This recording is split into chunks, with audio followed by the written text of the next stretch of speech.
기적보다 앞선 말씀이라는 제목으로 같이 하나님의 말씀을 나누겠습니다.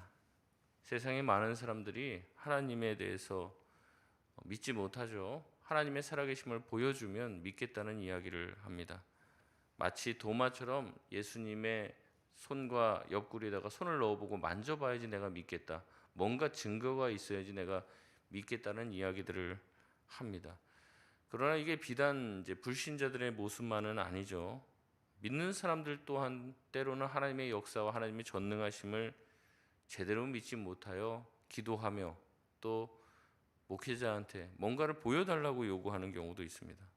또 그런 것을 보여주는 목사나 그런 것을 예언하는 어떤 사람들을 또 성취하는 어떤 사람을 보고 믿겠다고 그런 사람들 쫓아다니는 그런 성도들도 있죠. 그러나 예수님께서는 기적을 보고 나서야 믿는 신앙이 아닌 말씀만으로 충분한 신앙인이 되길 원하십니다. 오늘 말씀을 통해서 어떻게 하나님께서 봐야지만 믿는 그 믿음에서 말씀만으로도 충분한 믿음으로 우리를 변화시켜 가는지 말씀을 통해 살펴보려고 합니다. 오늘 말씀은 크게 세 단락으로 나눠서 살펴보기를 원하는데요. 첫 번째는 43절에서 45절까지 말씀입니다. 예수님은 사마리아에서 잠시 머무신 후에 고향인 갈릴리로 돌아가십니다. 가는 길에 예수님께서는 44절에 선지자가 고향에서는 높임을 받지 못한다라고 말씀을 하시고 고향으로 돌아가십니다. 그러면 어떻게 해야 됩니까? 고향 사람들이 예수님을 반가워하지 말아야 하는 것이 정상이죠. 예수님 그렇게 말씀하셨으니까. 그러나 반응은 사뭇 다릅니다. 우리 45절 말씀 같이 한번 읽겠습니다. 시작. 갈릴리에 이르심에 갈릴리인들이 그를 영접하니 이는 자기들도 명절에 갔다가 예수께서 명절 중 예루살렘에서 하신 모든 일을 보았음이더라. 아멘. 예수님은 고향에서 선지자들이 환영을 받지 못한다라고 얘기했는데 갈릴리인들은 예수님의 고향 사람들은 예수님을 환영합니까? 환영하지 않습니까? 환영합니다. 왜 그랬습니까? 명절에 예수님께서 예루살렘에서 하신 일들을 그들도 명절에 갔다가 예루살렘에서 봤기 때문입니다. 예수님이 하신 일을 봤기 때문에 예수님을 환영하는 것이죠. 여러분 어떻게 보면 이것이 참 비교가 됩니다. 이 앞에서 읽었던 말씀에 보면 사마리아인들은요. 예수님의 기적을 본 것이 있습니까? 아무것도 본 것이 없어요. 굉장히 중요한 겁니다. 이 앞의 내용과 계속 이어지게 되는데요. 사마리아인들은 예수님의 어떤 기적과 이적을 보지 않고 예수님의 말씀만 보고 예수님을 믿고 따릅니다. 그래서 예수가 바로 그리스도, 자신들이 기다려왔던 그리스도셨다라고 자신들이 믿고 어제 이제 마지막 본문의 내용들을 보면은 자세하게 설명을 하진 않았지만 사람들이 와서 그렇습니다. 우리가 그 사마리아 여인 때문에 믿게 된 게 아니다. 예수님의 말씀을 우리가 듣고 깨달았다. 예수가 바로 그리스도임을 우리가 알게 되었다라고 얘기를 합니다. 근데 여기서 예수님께서 하신 이적이 하나도 없다는 거예요. 그냥 말씀만을 듣고 예수님을 환영하고 환대하고 예수님을 붙잡아 놓고 말씀 좀 전해달라고 뭔 기적을 보여달라는 게 아닙니다. 예수님을 주저앉혀 놓고 예수님께 말씀을 듣길 원한다는 거죠. 그런데 갈릴리 사람들, 자칭 유대인이라고 했던 이 사람들은 뭐라고 생각합니까? 예수님을 환영하는데 그것은 예수님의 말씀 때문입니까? 기적 때문입니까? 기적 때문이죠. 예루살렘에서 자기들이 봤던 예수님의 기적 때문에 예수님을 환영한 것이요. 결국에는 기적을 일으키는 예수라고 하는 존재가 자기네 동네에 왔기 때문에 여기서도 기적을 베풀 것이라는 기대감에 지금 예수님을 환영하는 거예요. 그러니까 진짜 예수님을 환영하는 게 아니라 뭘 환영하는 겁니까? 예수님이 하시려고 하시는 기적이 나한테도 일어날 것이라는 이 동네에서도 기적을 베풀겠구나라는 기대감, 구경꾼의 심정으로 여기 선 것입니다. 이런 모습은 진정으로 예수님을 존경한 것이 아닙니다. 그러니 예수님의 말씀이 응한 것이죠. 고향에선 존중받아 사랑을 받지 못한다는 그 말씀이 그대로 이루어진 것입니다. 그렇기 때문에 그들의 환대는 예수님을 향한 것이 아니라 어떠한 기적을 바라는 그런 자기의 이 속을 채우려고 하는 마음에서의 환대였다는 거죠. 저와 여러분은 어떻습니까? 우리는 예수님의 말씀만으로 충분합니까? 사마리아인들과 가깝습니까? 오히려 갈릴리인들과 가깝습니까? 우리는 새벽에 나와서 무슨 기도를 합니까? 예수님이 좋아서 기도합니까? 아니면 새벽에 나와서 치성을 드리면 하나님이 내 문제 해결해 줄 거라는 기대감으로 나옵니다. 나옵니까? 우리는 예수님의 도움이 필요 없는 사람은 아니에요. 우리의 필요를 주님 앞에 구해야 합니다. 그러나 주님께 우리의 필요를 구하고 주님께 나아가면서 주님 자신에 대해서는 아무 관심도 없는 채 기적만을, 요행만을 바라고 있다면 주님께서는 아마 그렇게 얘기하실 거예요. 아, 내가 송파동 교회에서도 환영받지 못하는구나. 송파동 교회도 나에 대해서 관심을 가지고 있는 사람은 없을 거구나. 이렇게 생각할 것이라는 거죠. 주님이 내 손을 들어주시면 내가 어떻게 할게요? 주님 나한테 이렇게 해주신다면 내가 지금 이거 급하잖아요. 이 문제 해결해 주시면 내가 더 열심히 할게요 라는 조건부의 믿음, 하나님께 또 주님께 기적만을 요구하는 그 믿음은 주님을 환영하는 믿음은 아닙니다. 진짜 주님이 누구신지 알게 되면, 주님 안에 거하게 되면요, 그 문제 아무것도 아닙니다. 감옥에 갇혀있든 감옥에 갇혀있지 않든 아무것도 문제가 되지 않는다는 거죠. 주님이 우리와 함께 한다면 우리 삶에서 우리가 바라고 기대하는 기적들 이상의 기적을 보게 될 줄 믿습니다. 순서가 잘못된 거예요. 기적을 먼저 바라는 게 아니라 주님과 함께 있으면 주님과 함께 함으로 인해서 주님으로부터 흘러나온 놀라운 기적이 있다는 거죠. 근데 그게 아니라 기적만을 바라보면 제일 중요한 주님을 얻지 못한다는 거예요. 얼마나 많은 사람들이 치유받고 고침을 받았습니까? 그러나 주님 십자가에 달릴 때 그 옆에 쓴 사람들은 거의 없다는 거죠. 두 번째 단락은 46절에서 50절까지 말씀입니다. 예수님은 다시 갈릴리 가나로 가시죠. 물로 포도주를 만들었던 곳입니다. 그곳에 왕의 신하가 있었는데 그 신하의 아들이 병에 걸렸다고 얘기합니다. 47절에 예수님이 오셨다는 말씀을 듣고 아들을 고쳐달라고 절박하게 요청하며 찾아옵니다. 왜냐하면 그의 아들이 거의 죽게 되었기 때문에 그렇다라고 말합니다. 이 아들이 지금 있는 곳은 어디입니까? 46절의 말씀을 보면 가버나움에 있었다고 얘기합니다. 그리고 예수님이 지금 어디입니까? 갈릴리 가나라고 얘기합니다. 가버나움에서 갈릴리 가나가 어느 정도 되나? 제가 이제 계산을 해보니까 32km 정도 돼요. 직선거리로 32km. 송파에서 32km 제가 대충 재보니까는 파주나 오산 정도입니다. 그 정도의 거리면 짧은 거리는 아니죠. 차로 가도 1시간 정도는 달려야 하는 거리입니다. 그런데 그 당시에는 뭐 차가 없으니까 마차나 뭐 말이나 이런 것들을 통해서 이동을 했을 텐데 못해도 한 3시간 정도 걸렸을 것이라고 봅니다. 당시 왕의 신하면 굉장히 고위급 관료인 거죠. 굉장한 권력을 가지고 있는 사람입니다. 그런데도 불구하고 누군가를 시키지 않고 직접 달려왔다는 걸 보면 자기 아들의 상태가 굉장히 위중했다는 것을 알 수 있습니다. 그래서 급해서 온 거예요.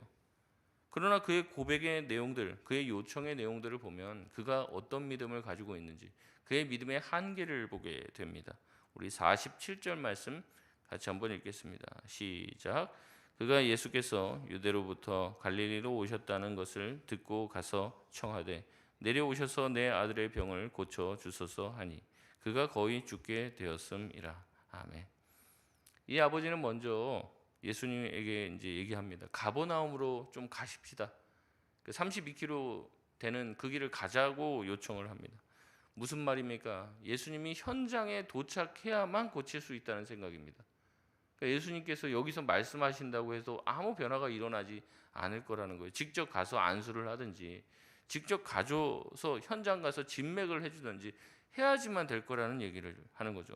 두 번째는 얘기합니다. 그가 거의 죽게 되었기 때문에 속히 가야 된다라는 이야기를 합니다. 이 말은 죽기 전에 고쳐야지 죽은 후에 예수님이 도착하면 어떻다는 거예요? 아무짝에도 쓸모가 없다는 거죠. 아무리 예수님이라고 해도 아이가 죽어버리게 되면 소용이 없다라는 생각을 가지고 있습니다. 이것이 예수님이 고칠 수 있다라는 것을 믿으면서도 동시에 이 아버지가 가진 믿음의 한계였다는 거죠. 예수님은 책망을 합니다. 48절 말씀 같이 읽겠습니다. 시작. 예수께서 이르시되 너희는 표적과 기사를 보지 못하면 도무지 믿지 아니하리라. 아멘. 예수님은 이 말씀을 듣고 책망을 하셔요. 사람들이 표적과 기사를 보지 못하면 도무지 믿지 않는다라는 이야기를 하십니다. 앞에서 계속 목사님들도 얘기했지만 예수님이 약간 동문서답 하듯이 이렇게 얘기하시는 그런 느낌이 있어요.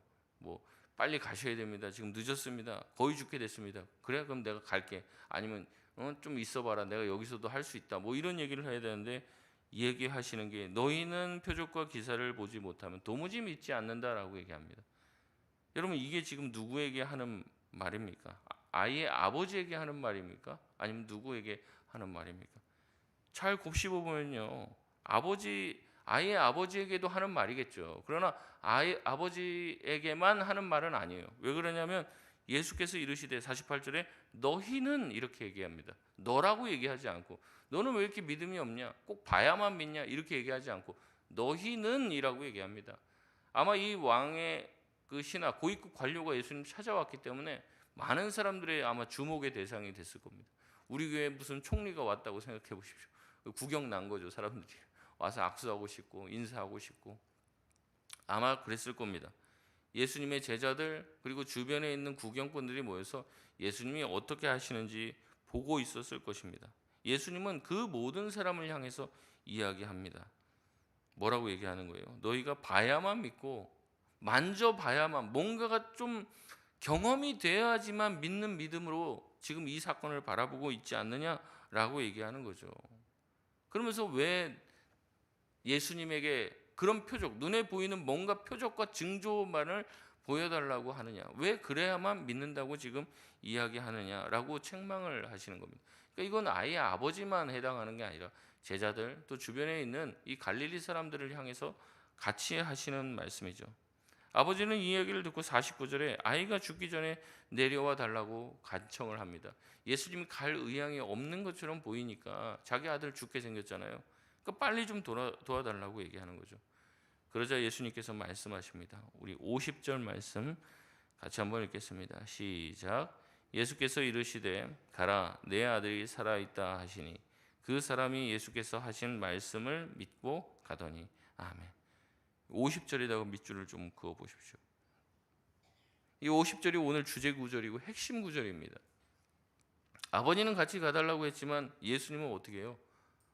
너 혼자 가라고 얘기하죠. 같이 가시죠 예수님. 너 혼자 가라고. 여러분 여기에 무슨 이적이 있습니까? 표적이 있습니까? 아무것도 없어요. 예수님은 지금 안수기도도 하지 않습니다. 내가 안수기도 할 테니까 빨리 가봐. 이런 얘기도 하지 않습니다. 오직 뭐만 있습니까? 말씀만이 있습니다. 네 아들 낳았으니까, 살아있으니까 돌아가라 얘기하십니다. 무슨 전화가 있어서 전화를 해볼 수도 없어요. 알아볼 수도 없습니다. 아들이 낳았다는 증거가 있습니까? 없어요. 오직 말씀뿐입니다. 그러나 우리는 이 내용 지금 다 읽어봐서 알죠. 아들이 낳았습니까? 안 낳았습니까? 낳았죠. 기적은 일어났습니다. 이미 기적은 일어났어요. 그러나 예수님은 말씀만 하실 뿐입니다.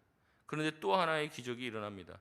그 전까지 계속 예수님의 바짓가랑이를 붙잡고 빨리 좀 가자, 급하다라고 얘기했던 이 사람이 예수님의 이 말씀을 듣자 어떻게 합니까? 예수님이 하신 말씀을 믿고 가더니, 이게 이제 핵심이에요. 이 50절에. 그전에는 뭔가를 봐야지 믿겠다고 하는 이 사람이 변화돼요. 어떻게 해요? 예수께서 하신 말씀을 믿고 갑니다. 이 믿음이 저와 여러분에게 있어야 될 줄 믿습니다. 32km나 되는 귀갓길을 가요. 말씀 하나 믿고.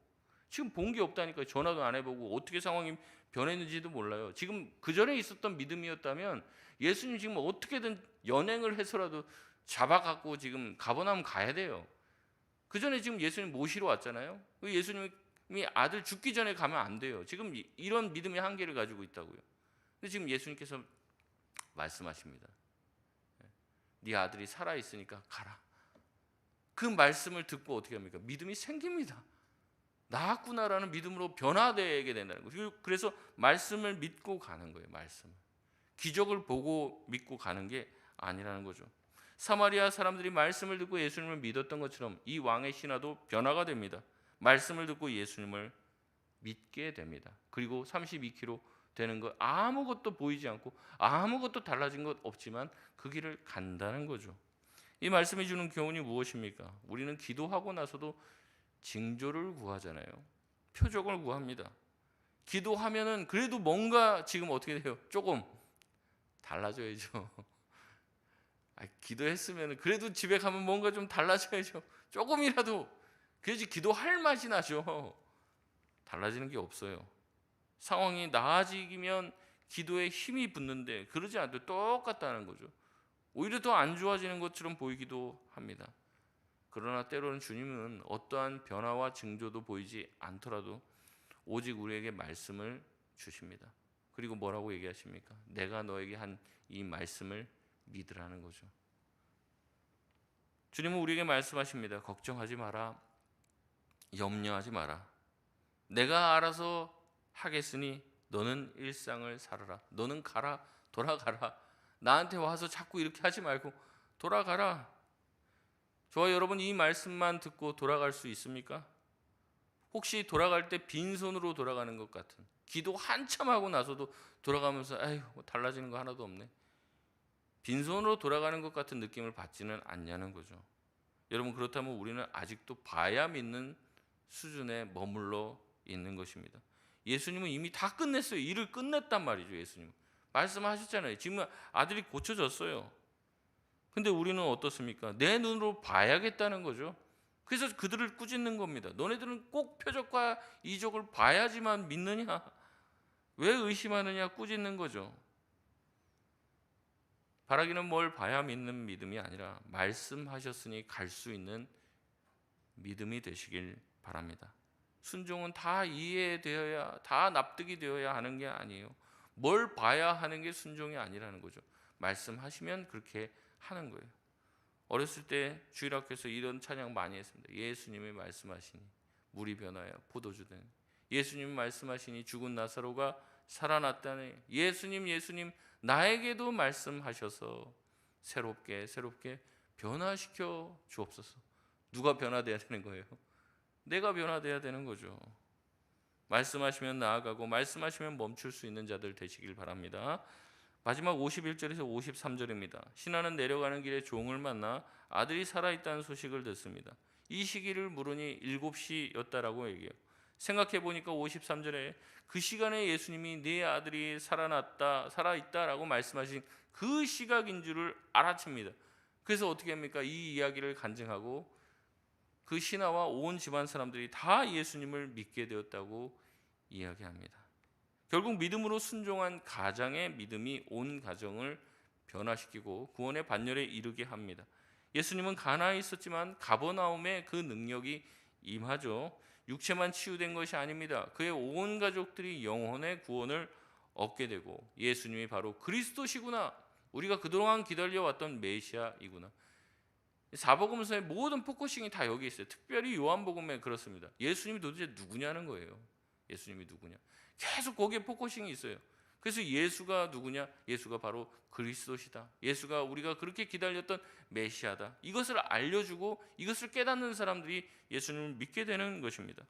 하나님의 타이밍에는 한치도 오차가 없습니다. 우리가 여기서 기도해도 저 멀리에 있는 우리 자녀들에게 하나님의 능력이 임하게 될 줄 믿습니다. 우리 배우자가 일하는 직장에 임하게 되는 거예요. 말씀을 가지고 순종의 발걸음을 뗄 때 우리는 하나님의 일하심을 보게 되는 줄 믿습니다. 그러니까 누가 중요하냐? 결국에 말씀을 붙들고 주님의 말씀을 듣고 평안함 가운데서 길을 떠나는 그 한 사람이 중요한 거예요. 그 한 사람 때문에 이 가정이 다 변하는 거죠. 한 사람이 믿음 가지고 집으로 돌아갈 때 그 집에 놀라운 믿음의 역사가 일어나게 되는 것입니다. 여러분, 표적의 최종 목적은요, 문제 해결이 아니에요. 문제 해결이 아니라고요. 제가 말씀드렸습니다. 이 사복음서에서 계속 뭐 말하고 있다고요? 예수님이 누구신가? 예수님이 누구시라는 거예요. 예수님이 그동안 그들이 기다렸던 메시아라는 것을 알려주려고 하는 거예요. 표적은 그런 거예요. 가리키는 손가락, 사인이라고 말씀드렸죠. 그러니까 예수님이 이 능력 행할 수 있는 사람이다. 그게 중요한 게 아니라는 거였죠. 예수님이 구약에서 예언되어 있던 메시아임을 보여주기 위해서 이 표적이 있는 거예요. 그러니까 표적을 보고 끝나고 야 신기하다. 되네 뭐가. 그럼 앞으로도 힘들 때 가서 빌어야겠네. 그런 게 아니에요. 이것을 통해서 예수님이 어떠한 일을 행하실 수 있는 분이고 어떠한 분이신지 깨닫게 하시기 위해서 이걸 보여주게 되는 것이죠. 말씀을 맺겠습니다. 오늘 왕의 신하는 보는 믿음에서 듣는 믿음으로 전환됩니다. 변화됩니다. 그리고 듣는 믿음은요, 순종하는 믿음으로 가게 됩니다. 변화되게 되는 거죠. 그래서 어떻게 됩니까? 내가 믿었던 믿음이 잘못되지 않았구나라는 것을 경험하는 믿음이 되는 거예요. 그러니까 진짜 믿음이 되는 거죠. 그래서 내가 만난 예수가 바로 그리스도시구나를 깨닫게 되는 것입니다.